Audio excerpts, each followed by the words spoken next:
Preparing to live stream the webinar. Okay, I see the pop-up. Setting up your webinar for YouTube Live. Redirecting to YouTube. Preparing to live stream the webinar. Oh, I hear myself actually. See the pop-up. Okay, I'm gonna mute that. Okay, so now it is live and we want to share it. So we'll copy that link. And do you want me to just send the link to you or to William or to who? Yeah, just send it to me. It pops up automatically if we reach 1,000, so we don't need to distribute it or anything, but Oh, yeah. okay. I'll just send it to you so I can have it on hand just in case we need it. Just in case. Okay. All right. So YouTube. Nice little send them automatically. Yeah, it's very convenient. Otherwise, we'd be sending a mass email right now. Yeah.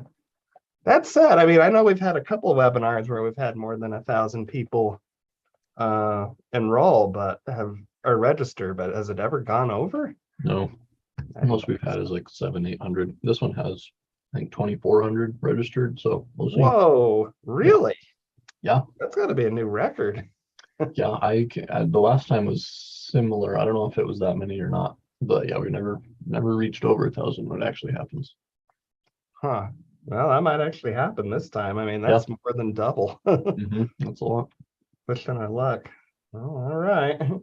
We'll see how it goes. Okay, so now next question is, if I switch you back to being the host, we gotta make sure it doesn't kill the stream. Yeah. So let's see. Yeah, excuse me. Okay, make you the host. Here we go.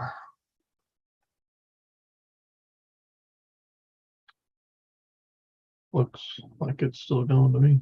Yeah, looks like it to me too. Good. All right. Well, I think we seem to be okay then. What time does it all start at? Not until like noon. For these big Okay. ones, William usually hops in like an hour early, so I just started really early. Yeah. Yeah, no, that's good. For better, he's probably right to be kind of paranoid. We've been bitten enough times. Yes. Not being careful enough. So yeah. Yeah. Okay, sounds good. Well, thank you for doing that. Yep, I'll get back to shoveling through all my email. Okay, sounds good. Good luck.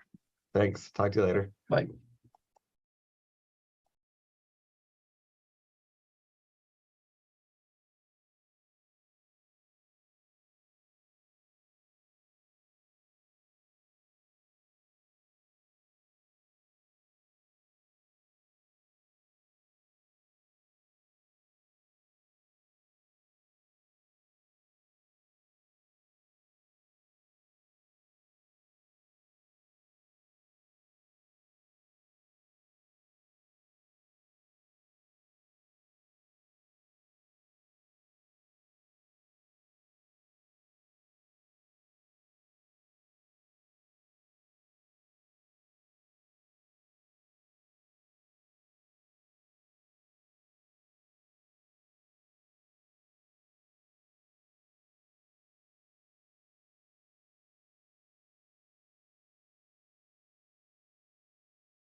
I will.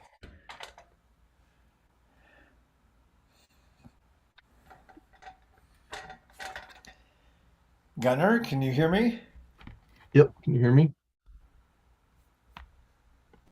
Whoop. Gunnar, can you hear me? Yep, I can hear you. Okay. So we have some people on early. Yep. All right.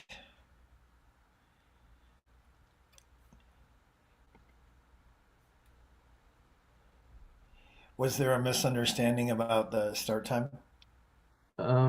Yeah, when we have these big ones, it tends to be some time zone confusion, regardless of what we do.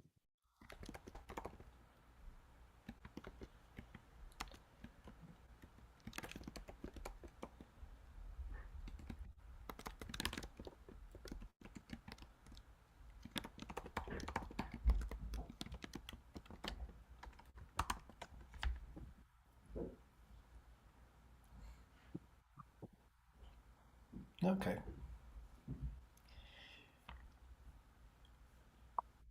Let me make sure my screen share is working.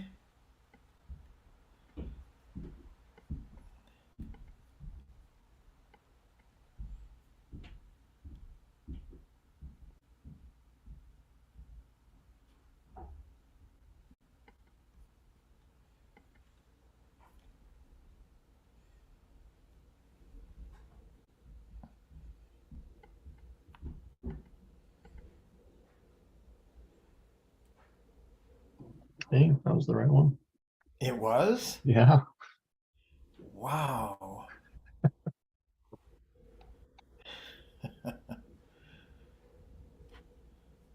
All right.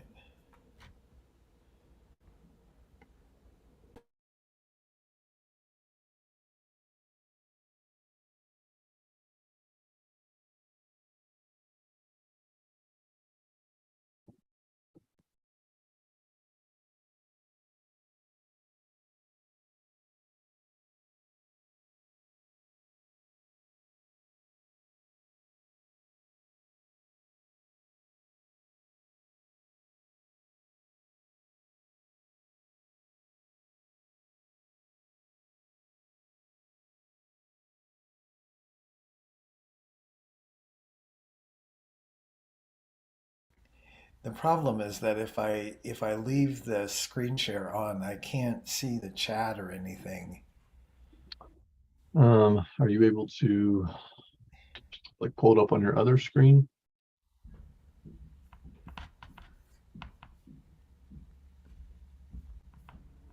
Oh.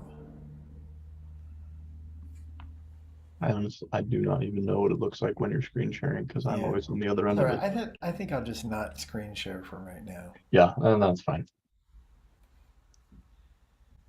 All right.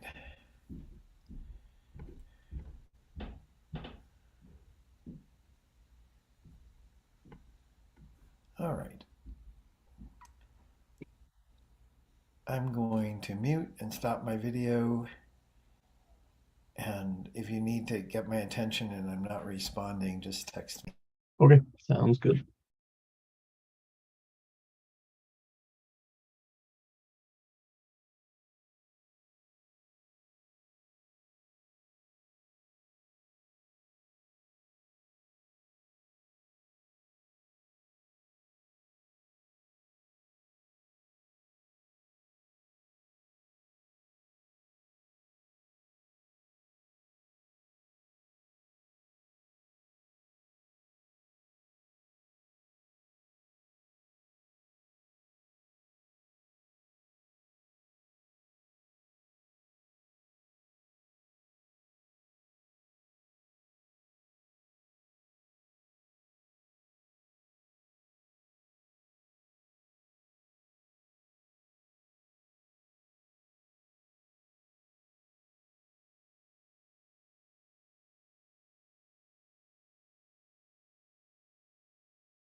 Gunnar, maybe I will put up this slide.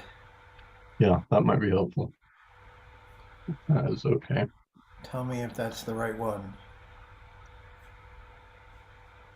Oh, here it comes. Yep, that looks great. Okay. Thank you.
For those of you who have signed on early, this webinar has not begun yet.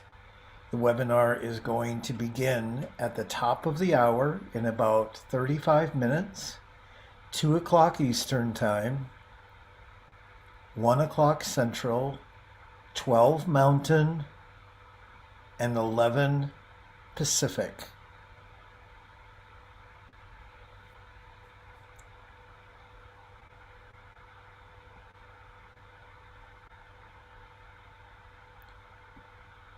Gunnar, did that communicate? I heard you. Yeah. Okay. I'll send it in the chat as well a couple more times before we get started. Yeah.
This is an audio check for today's webinar entitled Introduction to Evidence-Based Hearing Screening and Evaluation Practices for Children Ages Birth to 5.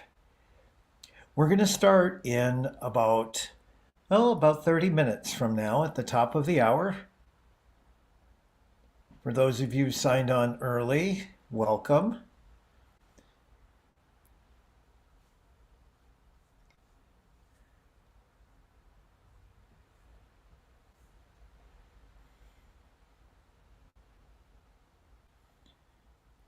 I will be periodically doing these kind of audio checks so that people who are signing on can adjust their volume to their liking.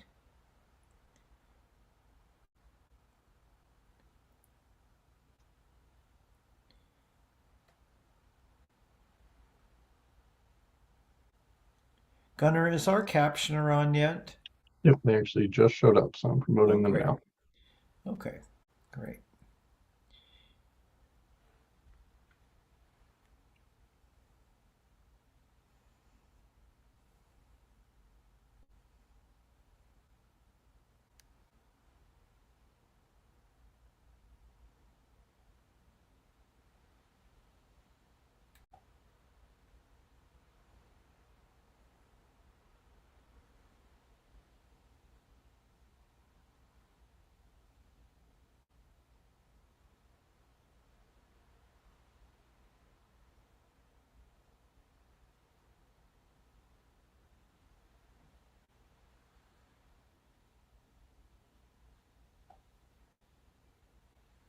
Thank you, Anne. We appreciate your services as our captioner.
Once again, this is an audio check for today's webinar entitled Introduction to Evidence-Based Hearing Screening and Evaluation Practices for Children ages birth to 5. We're going to be starting at the top of the hour in about 20 minutes. This webinar is being brought to you by the Early Hearing Detection and Intervention, or EDI, National Technical Resource Center, which serves as a national technical resource center on early hearing for newborn screening and ongoing periodic early childhood screening.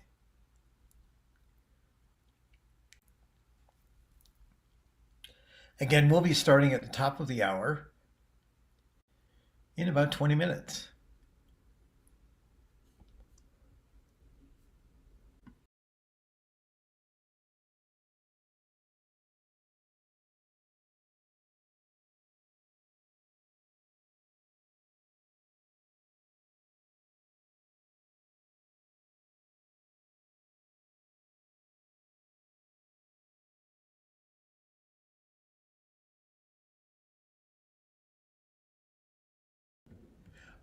While we wait to get started, we invite you to use the chat for one primary purpose right now, and that is to tell us the state that you are from and what program you're from, whether it's a Head Start program, Early Head Start, Part C, a home visiting program, or something else.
Once again, this is an audio check for today's webinar entitled Introduction to Evidence-Based Hearing Screening and Evaluation Practices for Children Birth to 5 years of age.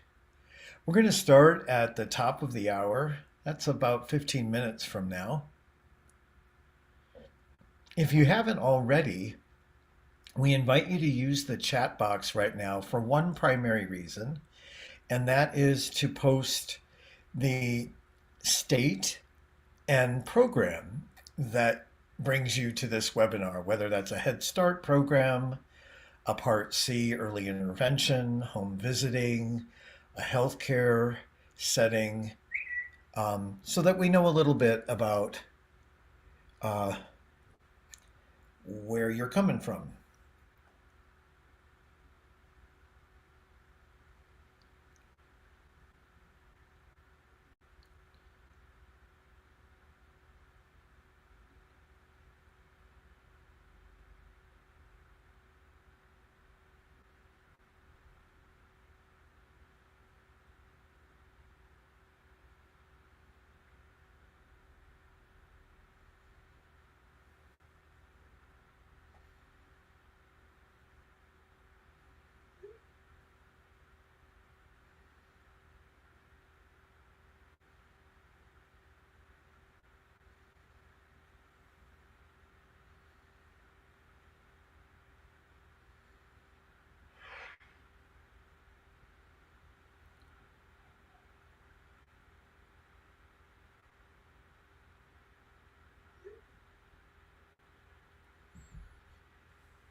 Gunnar, I think Terry is signed on.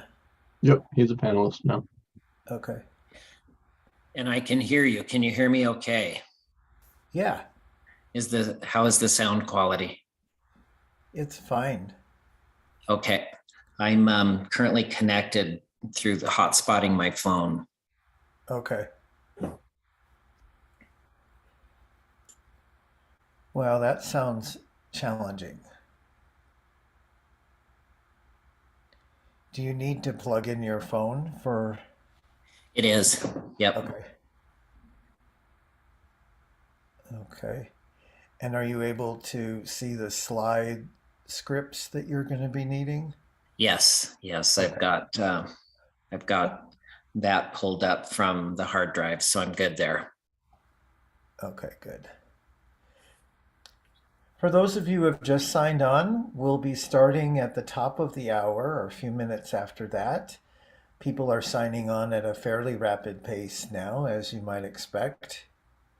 We invite everybody to use the chat just for one reason right now, and that is to enter your state and whatever kind of program brings you on here today, whether it's a Head Start program or a Part C program or a home visiting program. If you can avoid using acronyms that we might not know, we'd appreciate that. So that we know what type of program you're from, that would be great.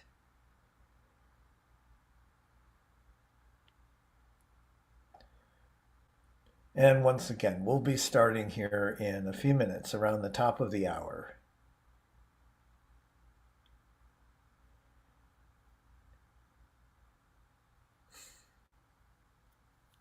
Today's webinar is entitled Introduction to Evidence-Based Hearing Screening and Evaluation Practices for Children Ages Birth to 5. This webinar is being sponsored by the Early Hearing Detection and Intervention, or EDI, National Technical Resource Center, which we'll be telling you a little bit more about. We're based at Utah State University. And I'm just kind of rambling right now so that as people sign on, they have an opportunity to get their volume adjusted to their liking. You'll also notice that there is a closed captioning option available on your screen. By clicking live transcription, you'll be able to see that transcript if that helps you follow along today. As we'll be mentioning after we get started, today's webinar is going to be recorded. So if anything takes you away from our live presentation today, or if you think of other folks that would benefit from what we're discussing today, you can always direct them to our to our recorded version of today's webinar to view at another time, which will be on infanthearing.org. We'll also be sending out the link to that to everybody who registered.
Once again, this is an audio check for today's webinar. We will be communicating with you when we invite you to give us your questions or comments through the chat screen.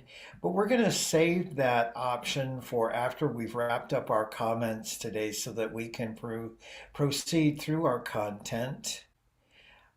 There is no microphone for our many participants today, so don't worry about that. We had well over 2,000 people register for today's webinar. So we're going to be inviting you to ask your questions through the chat screen once we have completed our comments at the end of our presentation, and then we'll take your questions or comments then.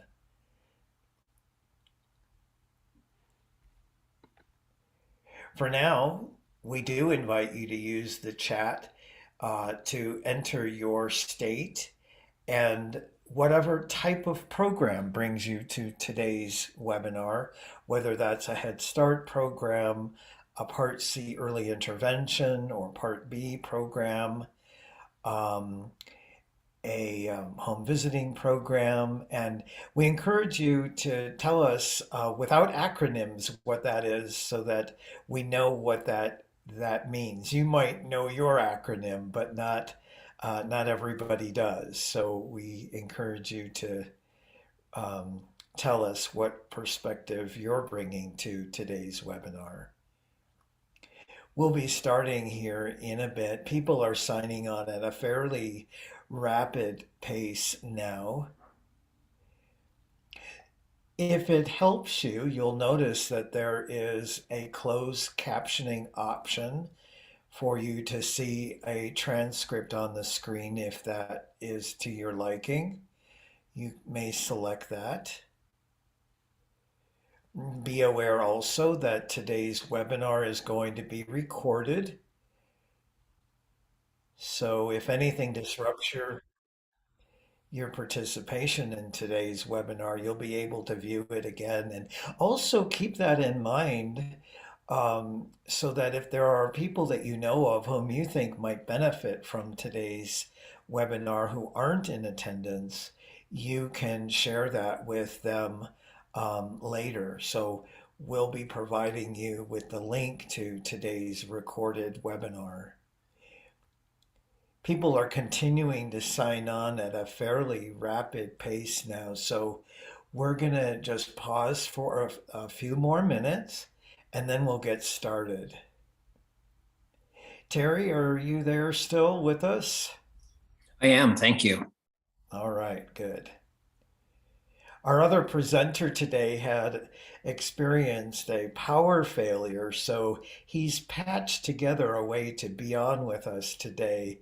So we appreciate everybody's patience if we have a little technical challenge going on in the background. As you can imagine, that can be pretty stressful when you're presenting to a large group of people. So, but we're all friends and we know what technology is like. So Terry, just take a deep breath. It'll be fine.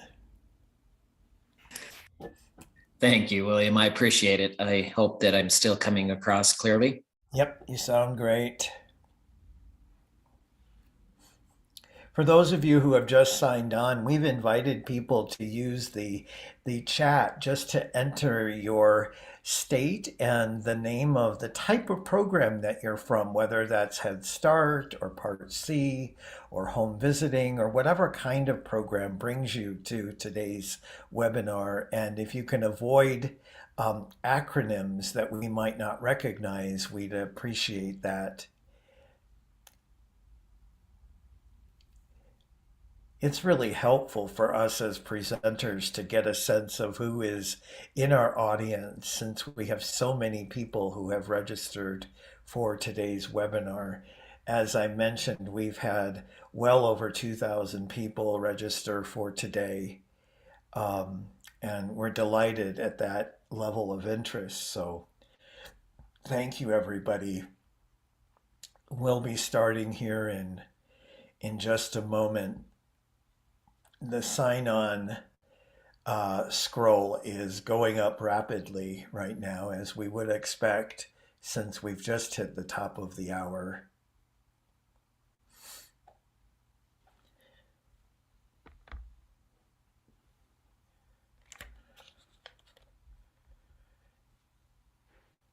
Terry, I don't know if you're able to come on the screen. If you're not, that's fine. Don't worry about it.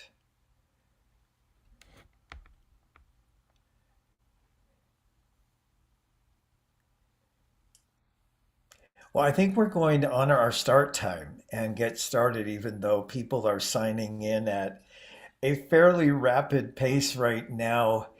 Um, You're in the right place for today's webinar, which is entitled Introduction to Evidence-Based Hearing Screening and Evaluation Practices for Children ages birth to 5 years of age. My name is Will Eiserman, and I am the director of the Early Childhood Hearing Outreach, or ECHO initiative at Utah State University. The ECHO initiative is based within the National Center for Hearing Assessment and Management, which is also the grantee for the Early Hearing Detection and Intervention National Technical Resource Center. We provide support for newborn hearing screening programs and also for an expanded focus of developing birth to 3 hearing screening programs. And for years, we were funded by Head Start as a National Technical Resource Center, and we developed many, many resources to support the implementation of evidence-based hearing screening programs in Head Start, early Head Start programs. And we're delighted to be able to continue to offer those resources and other learning opportunities to Head Start, Part C, and really to anybody who can put them to use, even in school-based settings for older children. I'm joined today by Dr. Terry Faust. Terry is a pediatric audiologist and a speech language pathologist who has worked with the ECHO initiative since our very beginning in the early 2000s. Terry is also the grandparent of a child who is deaf or hard of hearing and has had experiences in both professional and his private life related to the importance of identifying children early on who have hearing loss. And so we're delighted to have Terry with us today. Terry, you want to say hi to everybody? Yeah, good afternoon, everyone, and thank you, William. I've been very appreciative of the chance that I've had to work with William, along with many other ECHO team staff, and as well as so many of you as local collaborators that have enabled us to provide training in almost every state with thousands of staff from Head Start, and really grateful for the lessons that we've been able to learn from you all over the years. And we're always encouraged, and especially today with just what continues to be a large amount of interest in establishing these evidence-based hearing screening practices so that children with hearing-related needs can be identified and served. So again, really grateful for all of you. Thanks, Terry. A shout out to our captioner. That's a real life person who is captioning what we are saying today. So thank you for your services and talents and availability to help make our presentation more accessible. For those of you who came on just recently, this webinar is being recorded. So keep that in mind.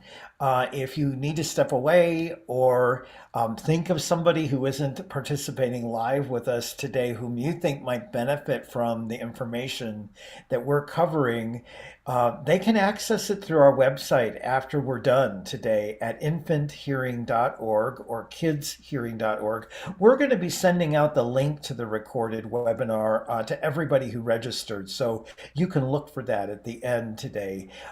When we wrap up our comments today, we'll invite you to go to the chat at that point to ask whatever questions you might have. Am I right, Gunnar? We're going to use the chat for questions? I We can use the Q&A field at the end. I have closed Okay. the chat since we got Okay, started. we'll do that then. We'll use it in the Q&A, but we're not going to be able to attend to those questions during our presentation. So just save your questions for now, and maybe if we're lucky, we'll actually answer your question before you have to raise it with us. I'm going to turn off my camera so you can focus on our slides. I do want to just say to you, and I'm going to keep my camera on for a minute. I know that you all are dealing with incredible challenges now. Staffing challenges, not being able to get enough staff to run your programs at the levels that you would like, and all sorts of other things in the aftermath of COVID. And taking the time to talk about this one small but very important part of your programming, we really appreciate that.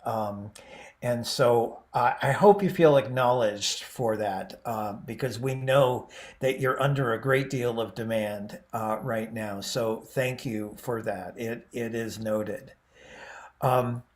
So let's just start this conversation. And the work of the ECHO initiative, the Early Childhood Hearing Outreach Initiative, is based on a recognition that each day there are young children who are deaf or hard of hearing being served in early childhood education and healthcare settings, often without their hearing status really being known.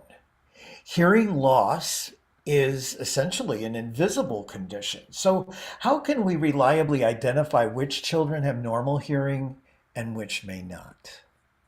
Well, William, the short answer to that question is that early care and education providers can be trained to conduct evidence-based hearing screening, just like you see depicted here in these photos. And the ultimate outcome of a hearing screening program is that we can identify children who are deaf or hard of hearing who have not been identified previously. So the procedure that you see on the left side of your screen, that procedure is called otoacoustic emissions, or OAE hearing screening. And that's the recommended method for children birth to 3 years of age, and is increasingly being recommended for children 3 to 5 years of age as well. On the right, you should see the procedure where they're raising their hands. That's pure tone audiometry hearing screening. And that's historically been the most commonly used screening method for children 3 years of age and older. And you'll still see in many early care and education providers and in settings that they'll be using that. And we're going to be talking about both of these methods today. So this is William again. Let me give you a quick overview of what we want to cover today. Well, this presentation is not a training per se.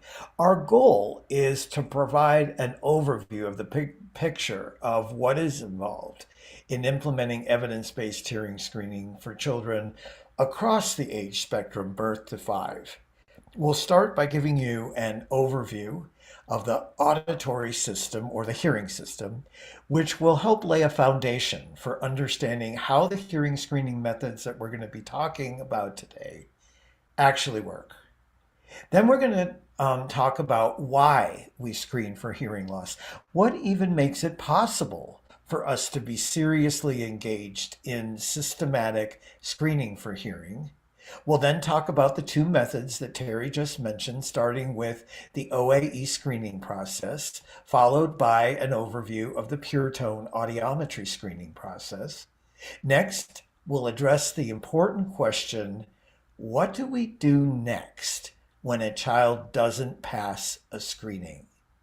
We'll summarize the follow-up steps that are undertaken when a child doesn't pass a hearing screening on one or both ears. And then we're going to wrap up by showing how to access the resources that are available to support the process of developing and maintaining your hearing screening program and address any questions you might have. So that's where we're headed.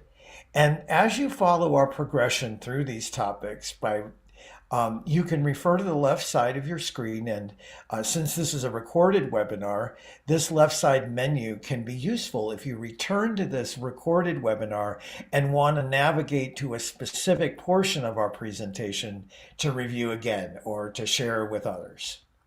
So before we launch into our content today, I want to make sure you all know where to go after today's webinar to get the additional resources, information, and how to access training, because I know that that's a pressing question that many of you have on your minds. You're going to hear us say this several times today. Implementing evidence-based hearing screening practices is more than just using a designated piece of equipment or a specific method.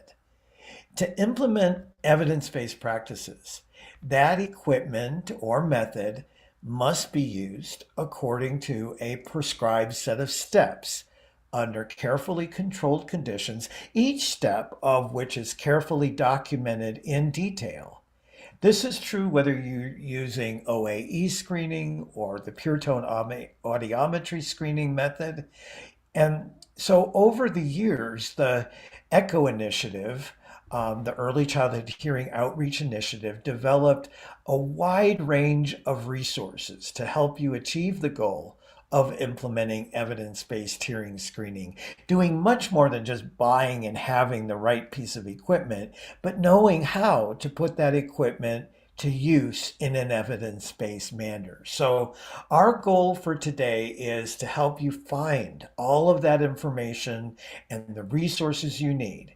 So let's make sure right off the bat you know where to go, why you'll go there, and what you'll find. So we're going to take a quick look at the website, kidshearing.org, and we invite you to feel free to use all of these implementation tools.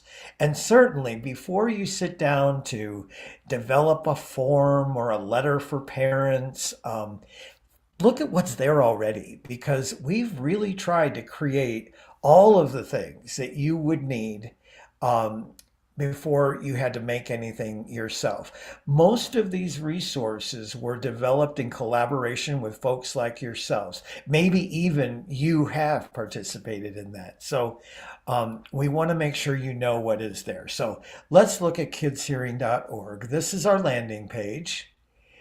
And the first part of the page is where you'll find some general information about the larger context of identifying children who are deaf or hard of hearing. Now, if we scroll down, this is where you'll find all of the practical resources most relevant to early childhood screening, starting with planning resources.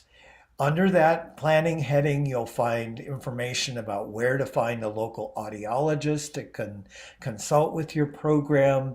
If you're looking for information about screening equipment, you'll find that there. So that's the planning set of resources, and we have quite a few things there. The next category of resources is where you can find out about accessing training, which we know many of you are curious about.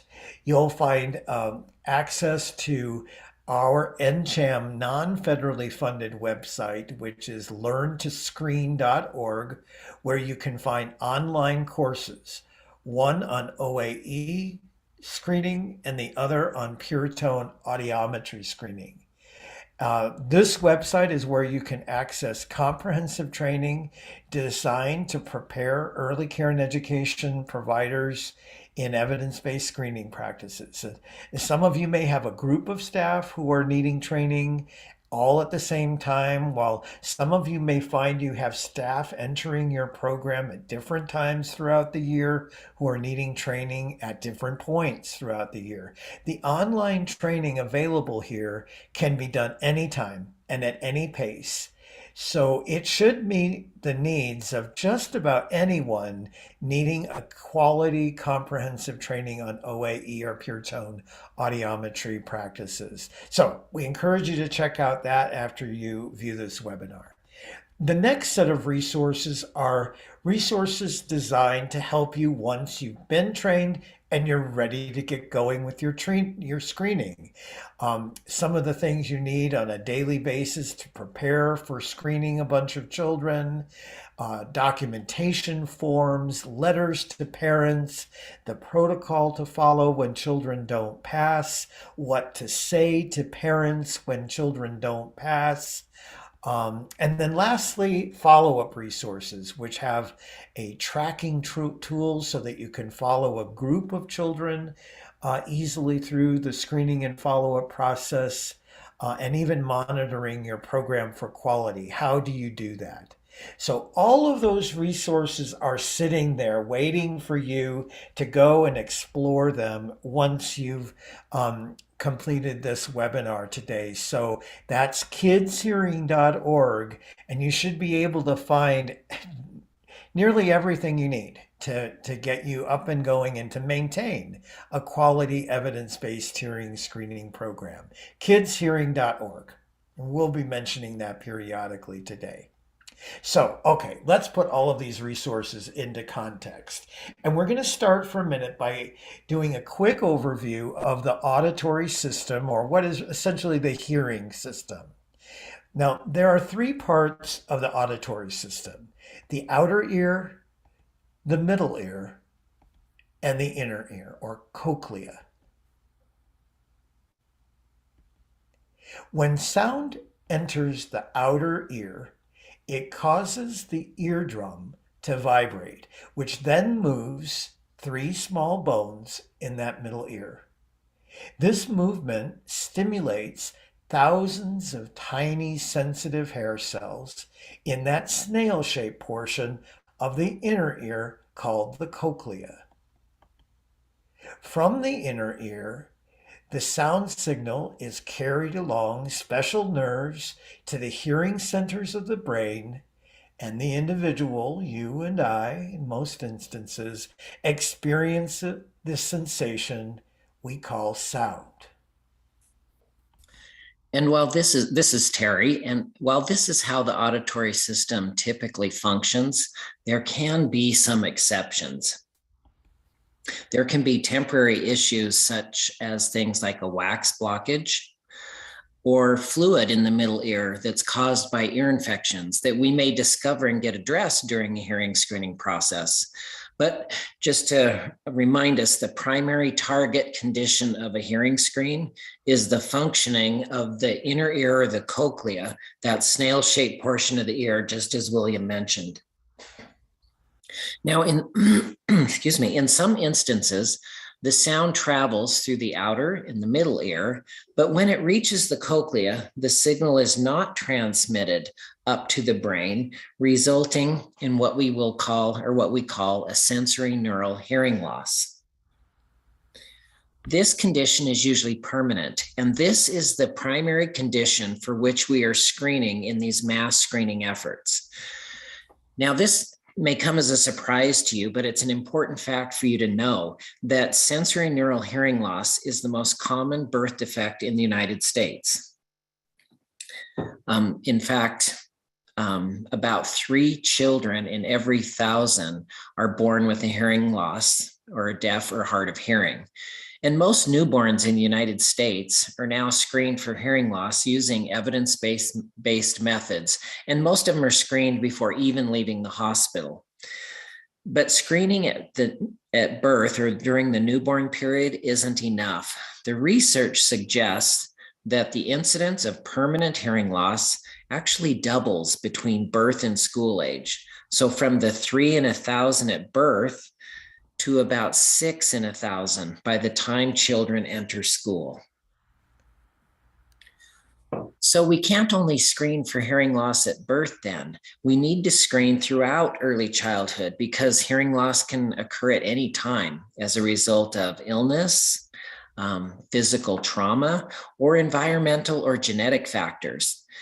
This kind of hearing loss is referred to as late onset hearing loss, simply meaning that it's acquired after the newborn period. This is William. Thanks, Terry. You know, it's commonly understood that language development is at the heart of cognitive and social emotional development and school readiness. This drives many of the practices we see in many early childhood settings. Think about how much emphasis is always placed on early language development, counting the words children can produce, etc. It's also important to note that hearing health is at the heart of typical language development, and that if we're going to be conscientious about promoting language development as a part of our commitment to school readiness, we must be equally conscientious about monitoring the status of hearing throughout this early childhood period. If hearing is compromised, then typical language development will ultimately be compromised as well. And we don't want to wait for a language delay to discover that the child has a hearing loss. Yes, this is exactly why we see so much emphasis being placed on monitoring the status of hearing in young children. So programs like Head Start, which for years have they've really served as models of comprehensive health and educational programs for young children and their families, they have required hearing screenings for all of their children, even before we had the excellent methods that we have now to do this. But let's talk about screening. What actually is screening? So screening can be thought of as kind of a sorting process. It helps us separate the children who are at risk of having a condition from those who are far less likely to have the condition. And that condition in this case would be hearing loss. Those in that first at-risk group are then followed with additional steps implemented by pediatric audiologists and healthcare providers, so we can continue to refine that sorting process until we definitively can identify that small group of children with a hearing loss. And just to be blunt, we screen because we simply can't provide a full comprehensive audiological evaluation on each and every child.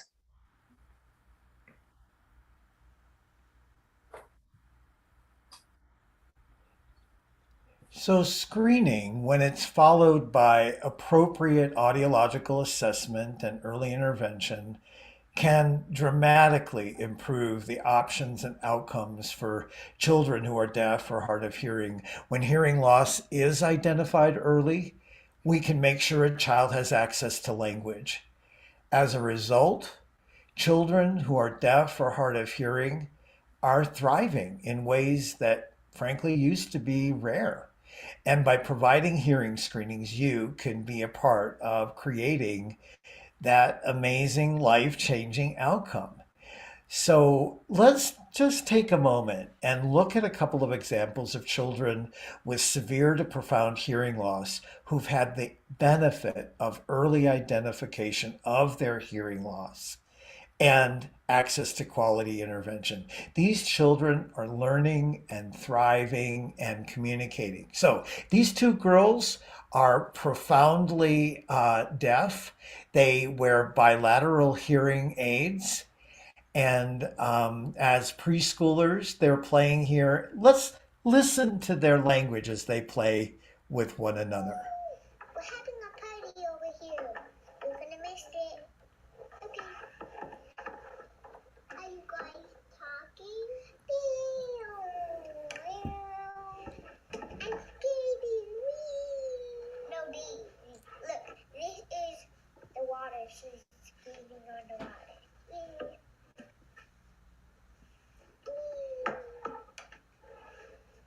Come on, let's talk to each other. You talk to me. No, I'll talk to you. Okay, and I'll talk to you. We're having a party over here. You're gonna miss it. Okay. Are you guys talking? I'm skating. No, look, this.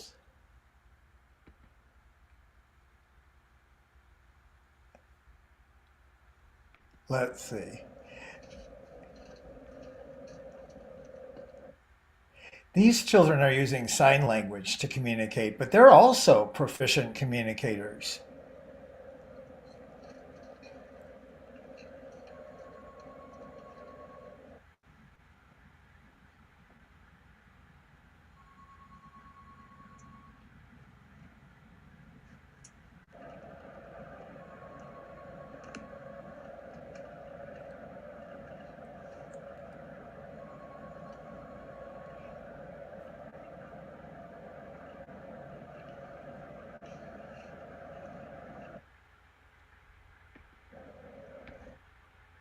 And in our last example, these children are both deaf and they have cochlear implants, allowing them to access language through the use of that technology.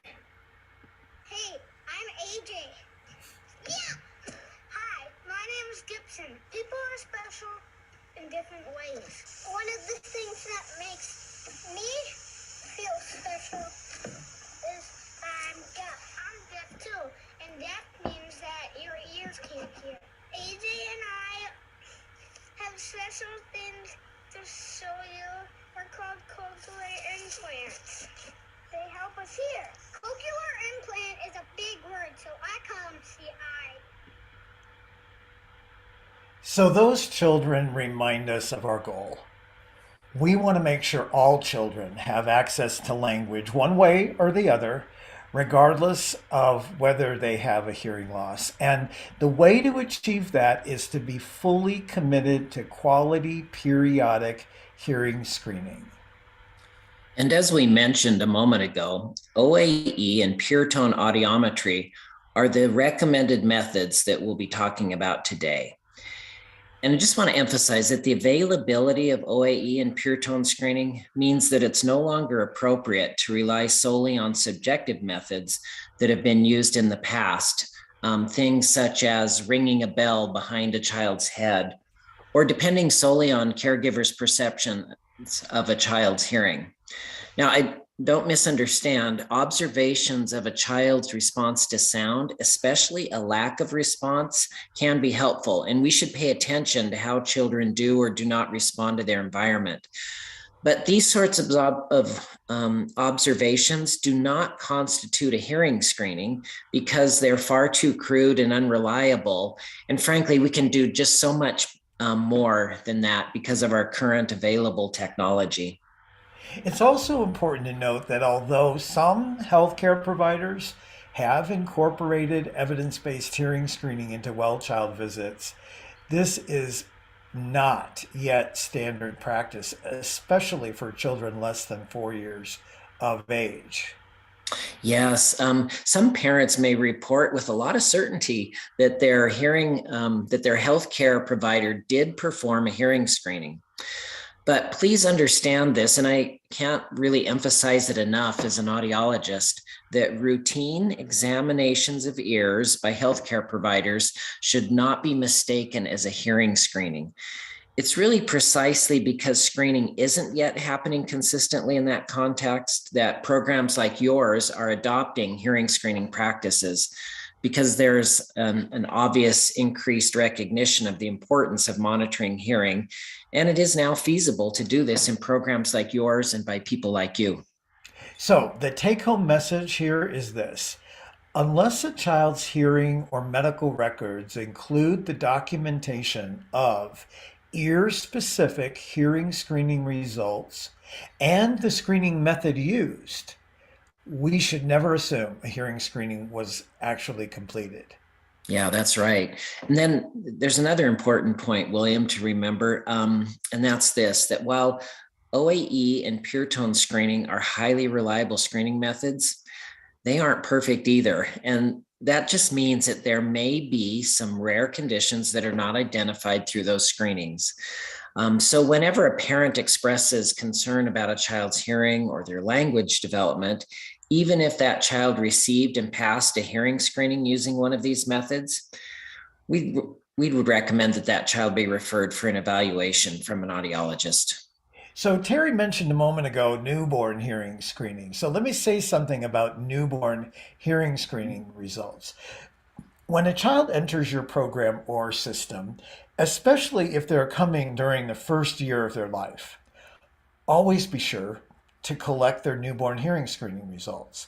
If the results are anything other than a pass on both ears, you want to make sure that the follow up evaluations have occurred.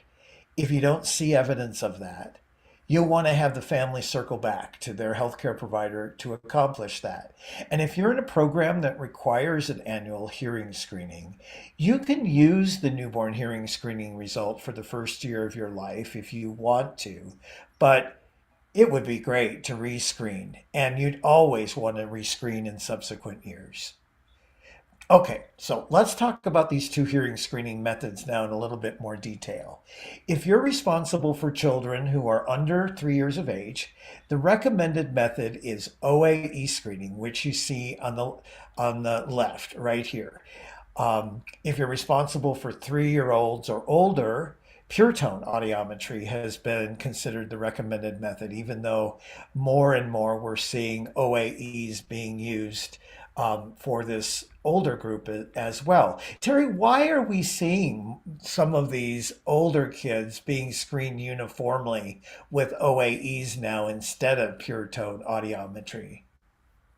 Yeah, thank you, William. It's really because there's just growing recognition that really, for a variety of reasons, as common as the pure tone method has been, and I'm talking in the screening sense, it may not always be the most feasible method to use with some of these younger children.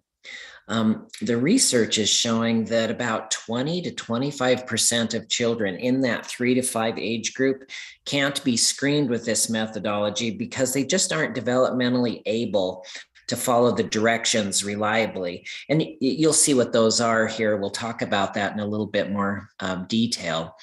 And this has really been our experience as well. And so in those instances, then OAE screening is the preferred method for these children. So, at a minimum, if you're establishing evidence based screening practices for 3 to 5 year olds, and if you're considering using pure tone screening, you'll also need to be equipped and prepared to do OAEs on that 20 to 25% who can't be screened with pure tones. Or alternatively, you would need to have a means for systematically referring all of those children to audiologists who can perform the screening, which frankly is pretty challenging to find an audiologist who's available to do that many screenings. Maybe to simplify, to simplify things, more and more audiologists are recommending the use of OAEs uniformly with all children 3 years of age and older, just because it's quicker than pure tone screening, both to learn to do and to actually implement. And it's far more likely to be a method that you can use that will work across the board with all children, really from that 0 to 3 and through the 3 to 5 age group that you'll be screening.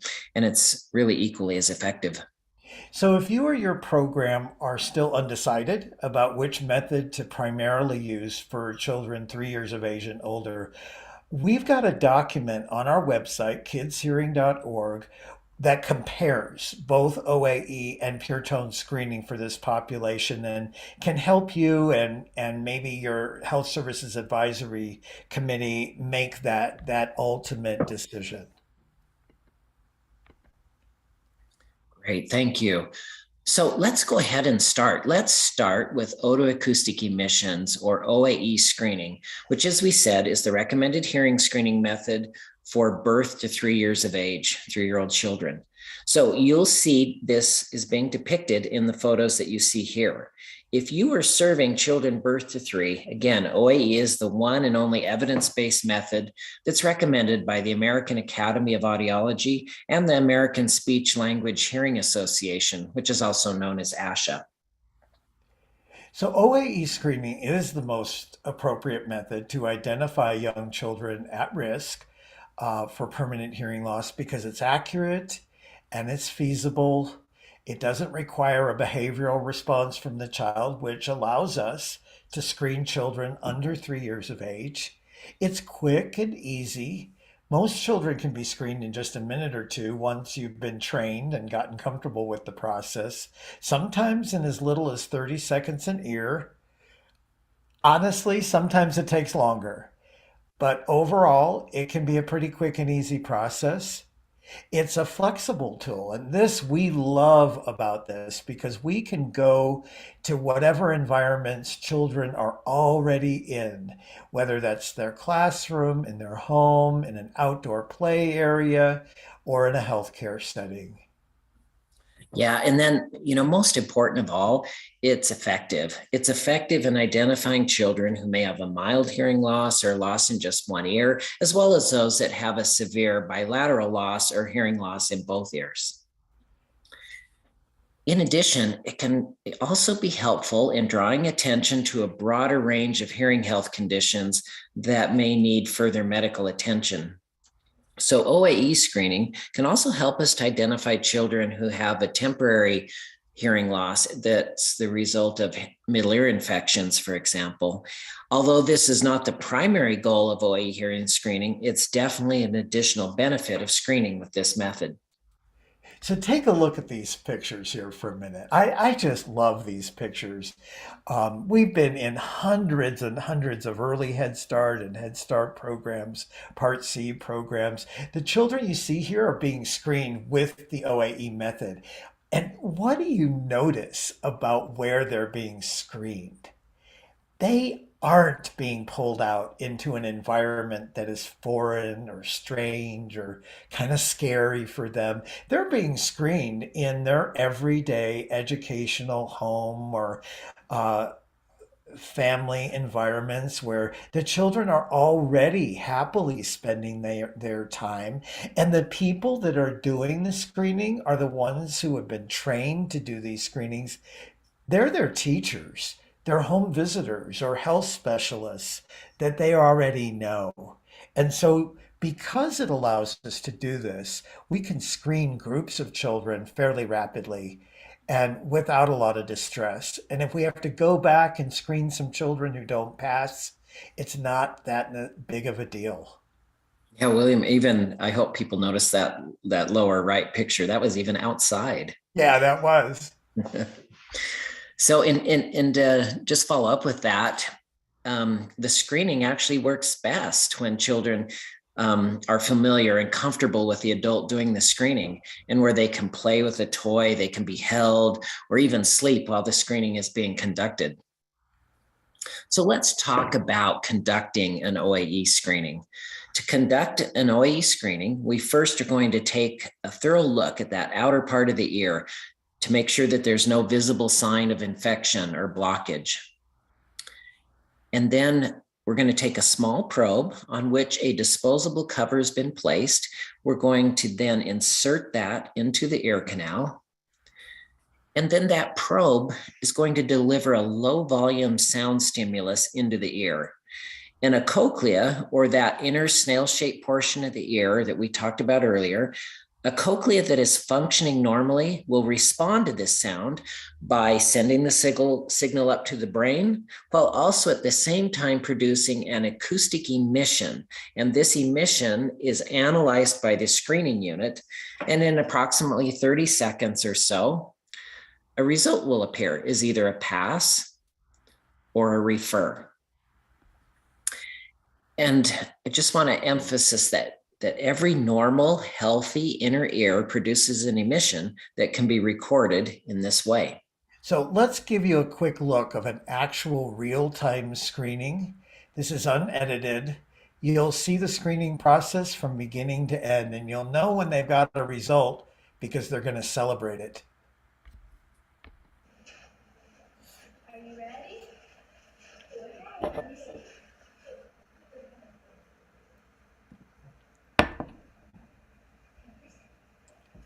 Now, this little guy is very cooperative, mind you.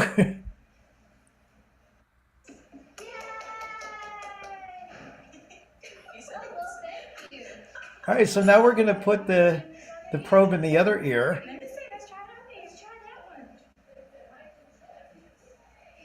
Okay, you ready?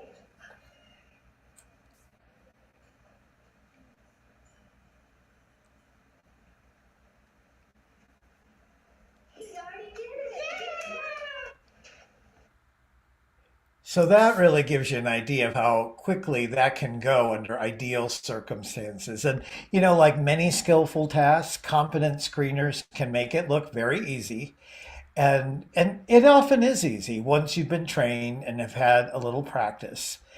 To assist screeners in keeping all of the different steps of the screening process in mind, we've developed a screening skills checklist for OAE screening, which you'll find on kidshearing.org, and around which the training that you can access through our website has been built. This checklist is helpful whether you're a new screener or an experienced screener needing a refresher, or if you're a manager and you're using a competency-based observation for those that you're supervising.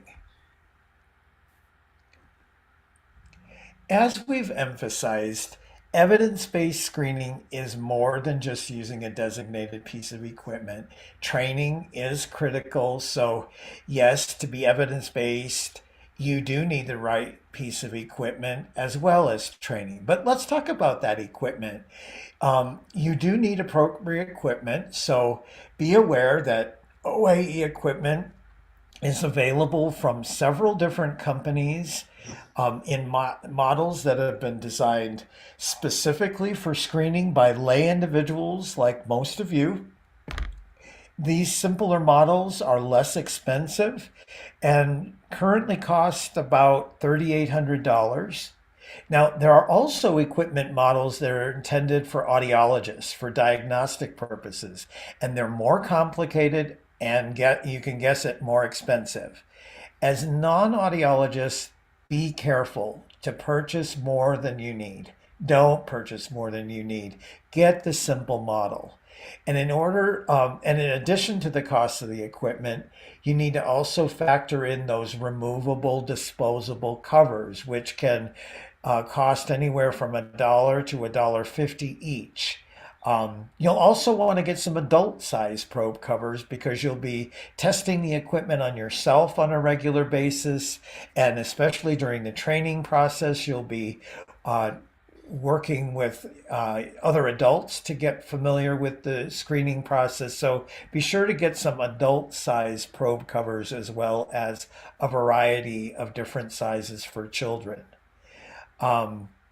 We recommend that you purchase about twice as many probe covers as you have the total number of children to be screened.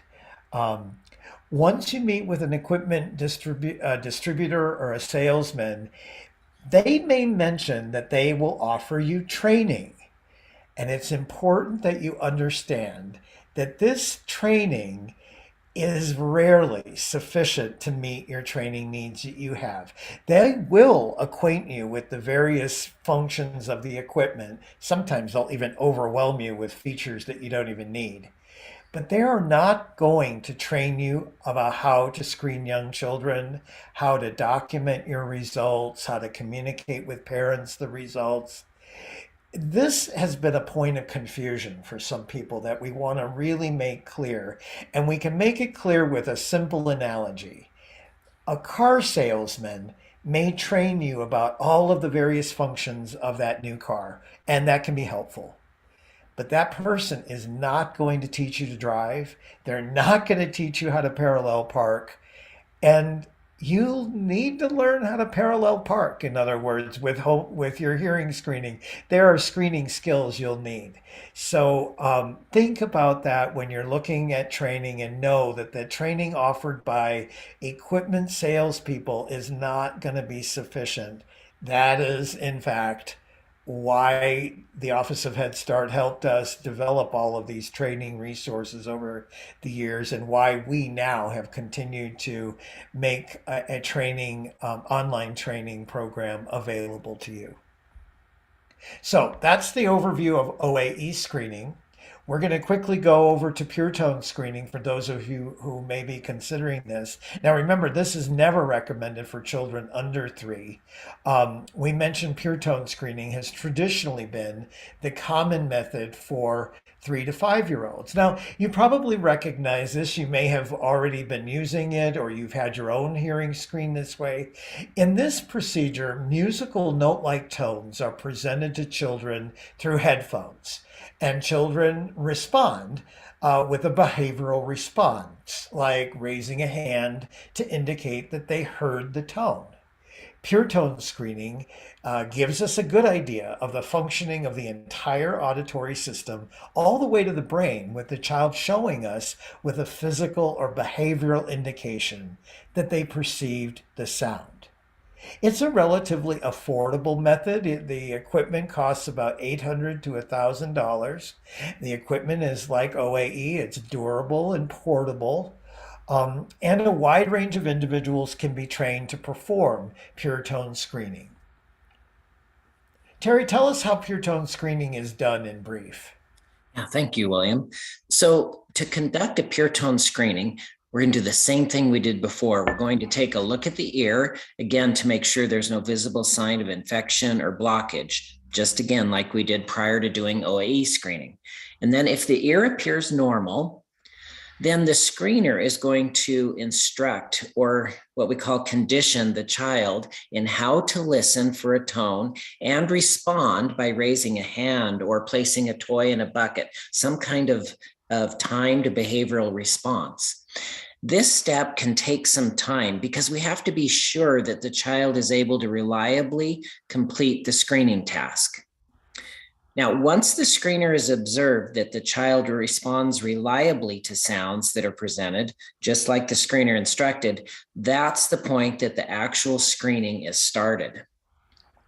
Now, during the screening process, this listen and respond game is repeated at least twice at 3 different pitches or 3 different sound frequencies on each ear. And each time we're going to be noting the child's response or lack of response after each tone is presented. If the child responds appropriately and consistently to that range of tones presented to each ear, then the child passes the screening. So it's not automated though, is it, Terry? You have to step through each of those presentations, which is different from OAE screening. Yeah, exactly.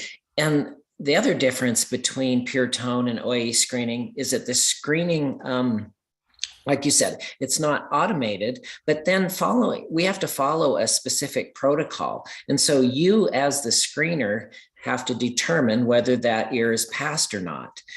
And so with pure tone screening, there's a lot more potential for screener error to produce inaccurate results. So we have to watch such things as, are they watching you and getting visual clues to the response?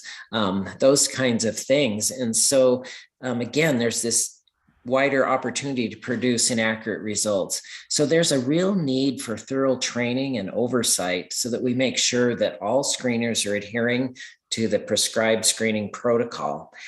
And we really can't emphasize enough the importance of training and periodic oversight. Even some of the most experienced screeners can make errors that inadvertently invalidate screenings in ways that they're not aware of. We've heard some stories that have been kind of sad because there were screeners who really thought they were doing a good job. And it was hard for us to correct them because they'd been doing it that way so long, and then to reflect on the fact that maybe they had been making mistakes and missing children who actually didn't pass, whom they thought had. So, Terry, we can just walk through this really quickly. Yeah, so this is just really fast. This is an example of the actual screening steps that we document for each ear as you screen. And you'll learn through the training process all of the steps of conditioning and screening. But based on these results, then the screener determines if each ear passes or not. Again, the device itself doesn't produce that result as it does with OAE screening.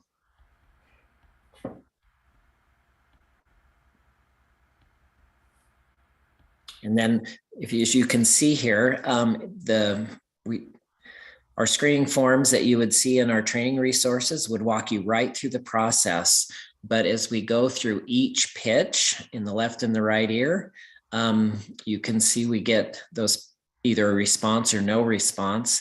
And the green checks show that we have enough response to consider a pass at that pitch. And each of those check marks represents an action that the screener is taking in looking for a response from the child. So each one of those steps represents an opportunity to either do the right thing or to make a mistake. So that's what we are always emphasizing, why it's so important to be sure that if you're doing pure tone screening, you've really had quality training in doing this.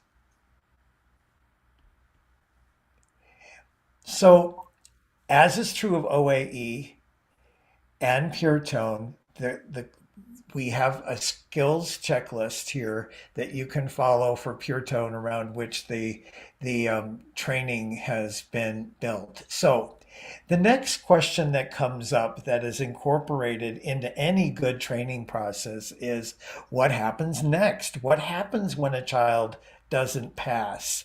So there's always a protocol. And the good thing is regardless of which method you're using, whether it's pure tone or OAEs, the protocol is essentially the same. You're going to do screening on 100% of your children. And we expect, especially with the little ones, about 75% will pass on both ears right off the bat. But that leaves about 25% of the children who won't pass on one or both ears. And those children will need to be screened a second time before we want to refer them to a healthcare provider. So we screen those children a second time, and many of them pass at that second time 2 weeks later. But still, there's about 8% that still won't pass. And those children we send to a healthcare provider because we think maybe they have a middle ear infection or something that may be causing the non-passing result, or we'll rule it out. Regardless of what happens, once the healthcare provider says their ear ought to be clear, we then screen those children, that 8 out of 100, one more time. And if they still don't pass, we send them to a audiologist for a complete audiological evaluation. That protocol is detailed in the training process and is obviously really important. Our screening efforts are only as good as our ability to follow up on those that don't pass. So that's every bit as important, if not more important, than implementing the screening processes themselves. So this is a really important part of the training process. So kidshearing.org is where you want to go today or in the weeks ahead as you look for more resources. As we mentioned before, you'll find planning resources there, how to find an audiologist, screening equipment information. You'll find information about the training that we've been talking about. You'll find information for all those tools for implementing a screening program, preparing to screen, letters to parents, documentation forms, the protocol, what to say to parents at different points in the follow-up process. And you'll find a tracking tool that you can use, which is useful in tracking a group of children through the follow-up process. Remember that if you're in a Head Start program, the Head Start Center on Health, Behavioral Health, and Safety is another resource for you to be aware of. And remember these children, because these are the ones that should remind us why we're doing this. It's all about making sure that children have uninterrupted access to language and to know how central that is to their social development, their academic achievement, their school readiness, all of it. So keep them in mind. Now, we can use the Q&A box if you have any questions for us today. When we're done with this webinar today in a few minutes, there will be a certificate generator put on the screen along with a short evaluation survey so you can give us feedback. And in response, you'll get a certificate of participation for today's webinar. So hang on a minute so you can get that. And remember that this webinar has been recorded so that if you want to review any of this again, or if you want to share this with a supervisor or with peers who weren't in attendance today, they can do that. And you can jump ahead in that webinar too. If you need to just go to a particular point or area that we were discussing and don't want to review it again, remember that left column menu can help facilitate your doing that. So let's see. If we have any questions. We know that one of the common questions that we get, and Gunnar, if I'm missing some questions, can you please help me with that? Yeah, no problem. This is Gunnar. If you open the Q&A field, you should see all the ones that have started to come in now. Okay, there we go. We have a program that involves a one-time encounter that is designed to serve children 5 years of age. Is there anything that would be needed if the child fails? They follow up with a pediatrician. You know, one-time contact with families and children are tricky for sure, but they're better than nothing, right?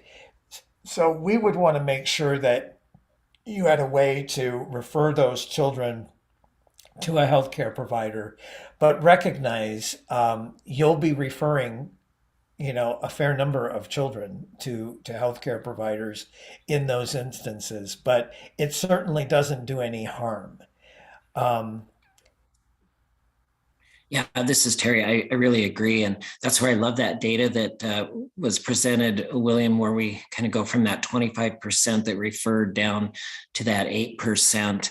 That gives you the idea of those that would improve in 2 weeks at that second screening. But one-time contact's better than none. And I'm also wondering if perhaps the school district and some of their early childhood programs or early intervention may be able to assist with getting some diagnostic services. It might be worth checking that out. There's that Head Start Center on Health website that somebody asked about. Terry, what if there are no audiologists that will accept low income? Yeah, that's a really hard situation. So some of those resources, there is a portal through the American Speech Language and Hearing Association, where in every state, providers that number one have some expertise in working with children, and then are located, and then your state EDI coordinator is part of. So let me back up. I used an acronym. Every state has an early hearing detection intervention program coordinator, and one of their jobs is to keep the audiology resources with those that see children and what kinds of payment or non-payment or sliding fee, charity care, et cetera, types of service they provide. And I would try to connect with that EDI coordinator and see if they can help find resources for people to, that are having a hard time finding an accessible audiologist.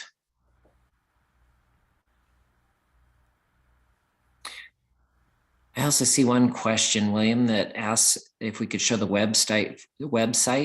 I did that already. Oh, you did? Okay, thank you. Do you have resource handouts based on treatment status? Yes, there is on our website where there is the information about protocol. The protocol has a more detailed, let's see if I can show you here, where it says protocol guides and forms. is a detail of what to do at different steps in the follow-up process. So if that's what you're looking for, I would go look there under protocol guides and forms. And I also see a really great question here, William, that says many children with tubes in their ears complain when we try to use the OAE. Is the OAE safe to use for those children? Really great question. It is safe to use and it actually can give us great information. If you get a pass on an OAE with a child with known tubes, then we know that those tubes are open and functioning and we have a normal response. If we get a refer on a child that has tubes in their ears, then we are going to be suspect that something is not working correctly with those tubes. One of the most common reasons for that refer could be that those tubes are plugged, for example, or perhaps they've fallen out of place. But if we follow our protocol, we'll send them to the provider and we'll find out. But it is safe to use for those children. Terry, if you look into the ear and see stuff inside a child's ear, what do you do? Should you keep going with the screening? Now, this is a training question, and it is addressed in our trainings. But Terry, what's your first response to that? Yeah. So I think initially we'd look in there, we go, oh, we can't screen because that's there. But what we have found over the course of working with you is that attempting to screen, either the ear canal will be open enough that we can get a screening completed, or often we put the probe in, we can't quite get it, we take the probe out and it pulled the wax plug out. It's stuck to the probe. We then remove that probe, do any cleaning we need to do, put a new one on, and we're able to screen. So we've learned that it's worth the attempt, even if we see some visible wax in the ear. We are at the top of the hour, but we're going to continue for those of you who can hang on for a moment. In the chat, we have posted the link to the survey that will also generate a certificate of completion. We hope to see you looking at our website, and also when you're ready for training, going to learntoscreen.org to access the training opportunities there if that is what you would like. But let's continue to, I'm going to jump over to this other slide here. Whoa. I think what are you all seeing right now? Well, I now see a Zoom demo. Yeah, sorry. Let's see.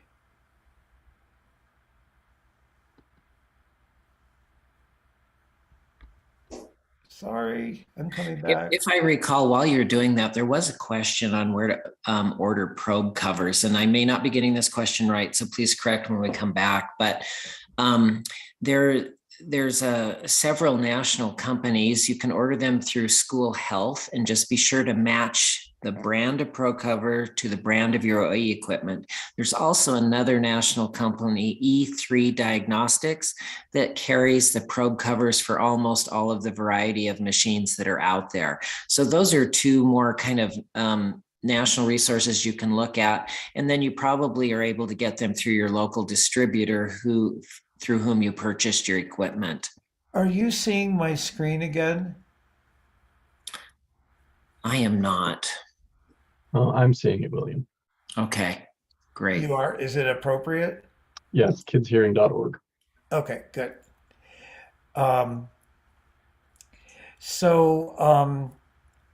Let's see. Okay, and I've got it back as well now. Okay.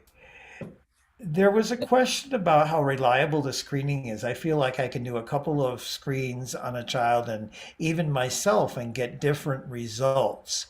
What are your thoughts about this? Initially, one of the reasons to keep screening myself is I know exactly what my response should be, and I should expect that response every time. If you're getting a variety of responses, my first thought is that we need to check the calibration on that machine, because it should be consistently giving you the expected response. Now, obviously, if I have a change in a cold and some fullness feeling in my ear, I may not expect to pass like I normally would. But that's my initial response. The OAE is a highly reliable screening method, so we want your equipment to be performing consistently and well. Then another question I see, William, is how often do children need to be rescreened? Do you want to take that one? Yeah, so that is our recommendation as a center would be to do annual screenings. Obviously, you need to look at your own program's guidance on that. But because, as we said, the status of hearing can change, and we wouldn't want to miss that, especially during those years when children are so actively acquiring language. So, um, annual screenings are really a great idea during these early childhood years. And remember that children aren't going to be telling us that their hearing has declined somewhat. So we would encourage that. I'm afraid we're not going to get through all of these questions, but if you go to our website and you still can't find the answers to these questions, feel free to email us through the website, the contact us button, and we will do our best to respond to you in writing that way. Um, uh, and I think a lot of these questions are questions that come up and are addressed in as a part of training. So it looks like maybe some training is a good idea for some of you. Um, I'm just scanning through here. Um,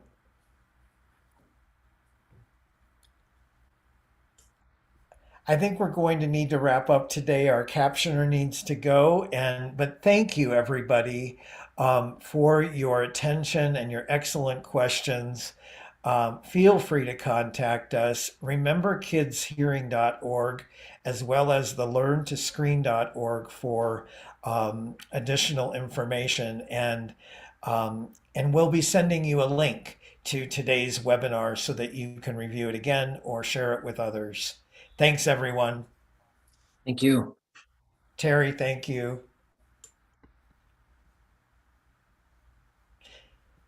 And remember to click on the link to get your evaluation and your certificate generated.